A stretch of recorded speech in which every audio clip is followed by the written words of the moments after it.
If you're applying to physical therapy school in 2024, you might already be behind.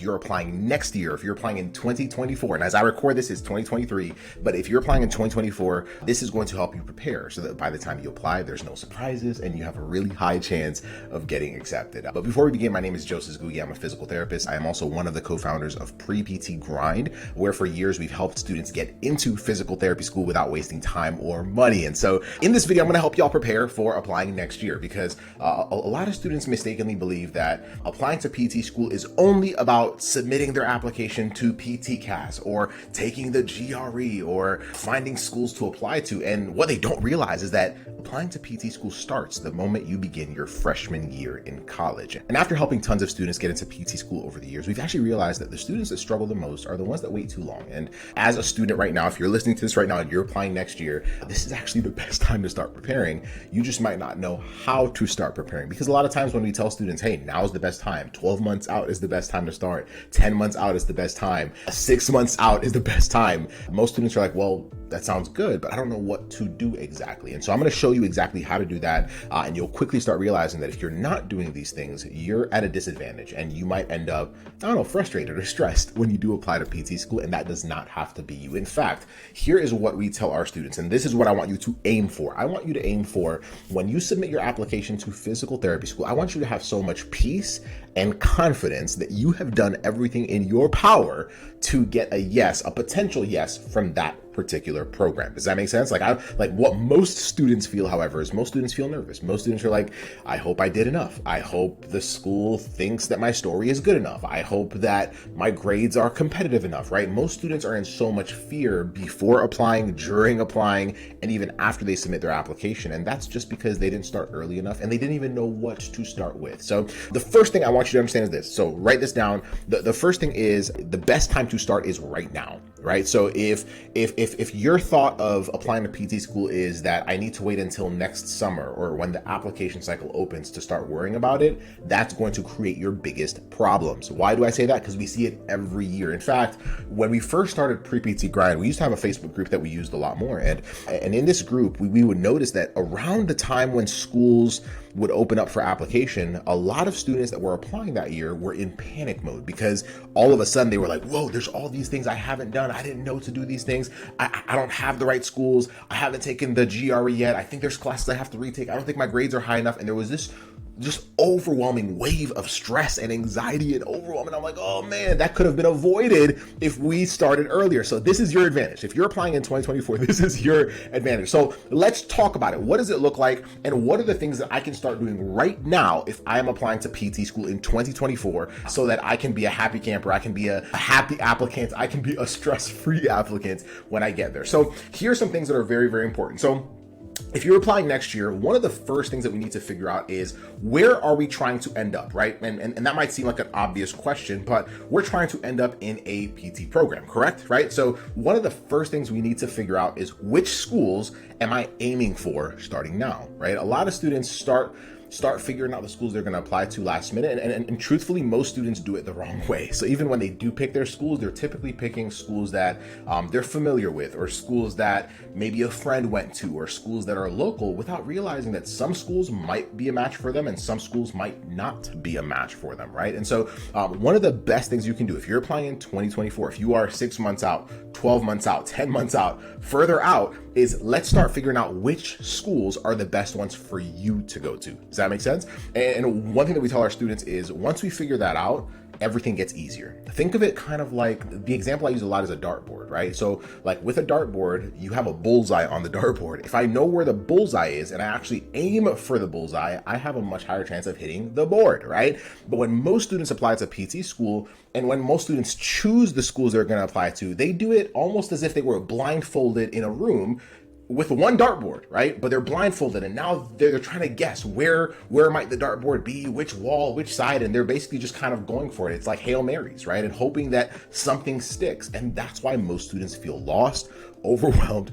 and frustrated. So as a student this far out, let's figure out what is the end destination. What are the schools that are the best match for me? Let's figure that out first, right? In fact, like even with students that we work with, it's one of the first things we have to figure out, because that's what creates the roadmap. And the reason why I say this is important is because schools are all different, right? Some schools want certain grades. Some schools want the GRE. Some schools don't want the GRE. Some schools look at the last 60 credits. Some schools have a lower threshold for their overall GPA. So if I have a lower overall GPA, I can actually be a competitive applicant for those schools if I do other things to stand out, right? But I need to figure out what those schools are. And then I need to be able to narrow down that list of schools to the best 4 to 7 programs that are the best match for me. I need to figure that out now, right? This is what I'm saying. You might be behind if you haven't figured that out yet. Let's figure that out now, because one of the best things you can start doing, yes, keep taking your classes. Yes, let's plan out when you're going to take the GRE and all that stuff. And we can talk about that here shortly.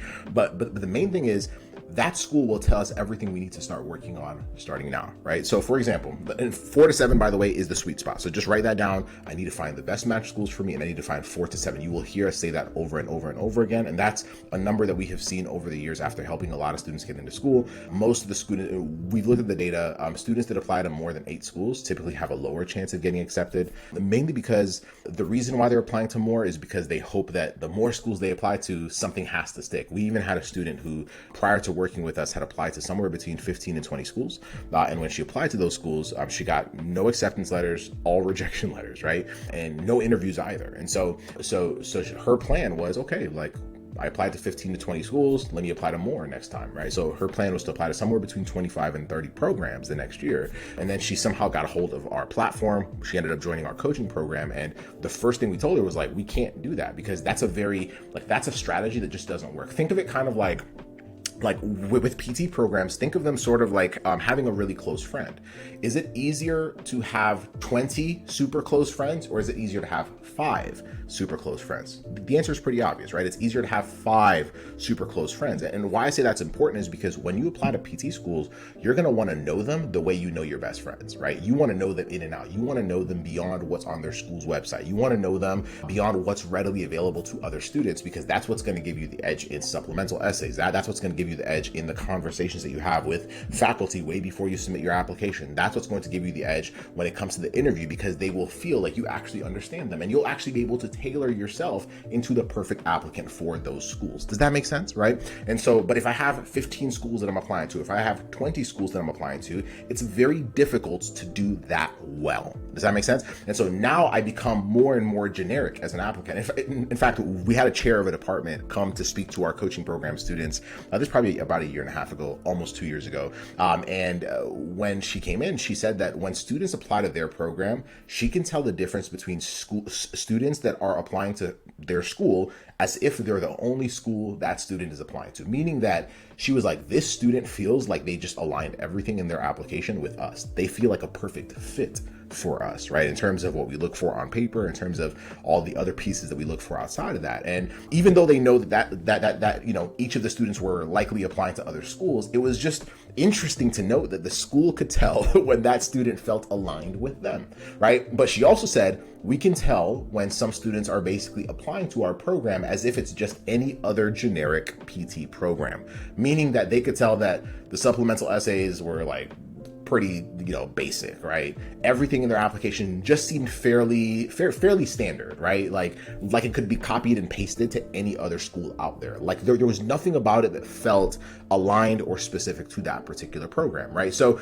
really, when I say think of it like having a best friend, I really do mean it, because the schools notice. But it also allows you to know which schools are going to be a hard no, right? Like one of the biggest things I see with students is when they apply to programs, and then when they apply, they get a quick rejection letter, and they're like, I don't get it. And then we look at their stuff and we're like, there were some obvious red flags here that could have led you to realize that this was going to be a hard no anyway. But a lot of students sometimes are, and I remember it because I was a student once, right? Is, we have a certain school we want to go to, and we're like, well, it'll work out, right? If this is meant to be, it's meant to be. And we basically leave it on hope, as opposed to realizing that we need to have a solid strategy that'll help us get a yes from the school, right? Because schools have a very specific way of looking at each applicant that they're getting, and obviously if every student thinks that they're going to get the lucky break, there's going to be a lot of disappointments. Does that make sense? Right? And so that student, by the way, the story I was just telling you is when she applied the next time with us to those 5 schools, she got 3 acceptance letters. Notice how the year before before,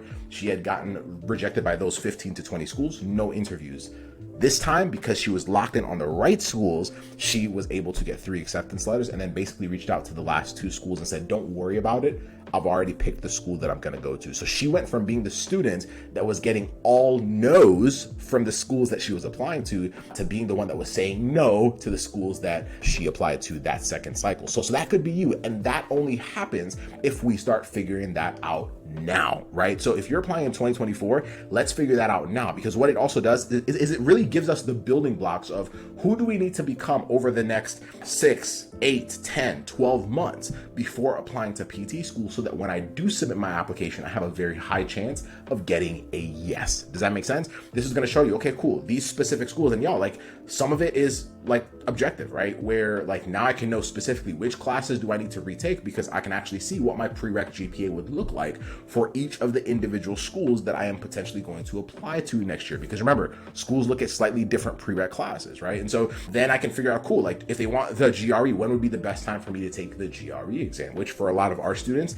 is typically the spring that they're going to apply to PT school. So sometime like maybe March-ish, right, of the spring that you're going to apply, right? And so, but there's other pieces. Now we can actually work backwards and build a solid strategy so that by the time you submit your application next summer, there's not the stress, overwhelm, freaking out that a lot of students feel. And that's where most students lose their opportunity of getting into PT school. And that's where most students also start telling themselves that, well, maybe it's not meant to be. Maybe I'll never be a strong applicant, when they don't realize that they actually just waited too long before they started working on the pieces that mattered. So if you're applying next year, start right now. Like right, I cannot emphasize that enough. Start right now, because we've seen it over and over and over again. The students that start this early always have the highest chances of getting accepted, because they can control the things that are still within their power, right? But also be clear on which things I should be controlling. And that's a whole different conversation that we'll save for another training. But there are certain things that are going to be a waste of your time if you spend all your energy on them. There's going to be other things that are going to be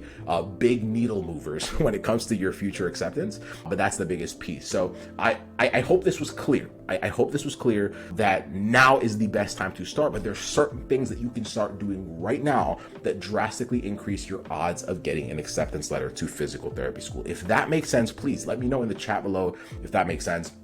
And of course, if you want more clarity and you want more guidance and whatnot, first of all, please listen to the other trainings on this platform. We have plenty of them. Be sure to like, subscribe, share this training out with other students that you believe would benefit from it. But of course, if you want our help, if you're like, hey, I am ready to get as much direction and clarity as possible, then I want you to go to this link. Go to www.acceptedstrategy.com. www.acceptedstrategy.com. You will talk to one of our team members as early as this week if we have any slots open. And then of course, when we speak with you, let's figure out where you're at, where you're stuck, what the best moves would be for you to have the highest odds of getting into PT school. And just so you know that we don't play around, the students that we work with currently have a 92% first time acceptance rate, which is very, very, very high. And that's with students that have had insanely low GPAs, as many as 4 years of rejections back to back prior to working with us, and so much more. And so if that's you and you're serious about taking control of your journey and increasing your odds of getting an acceptance letter, then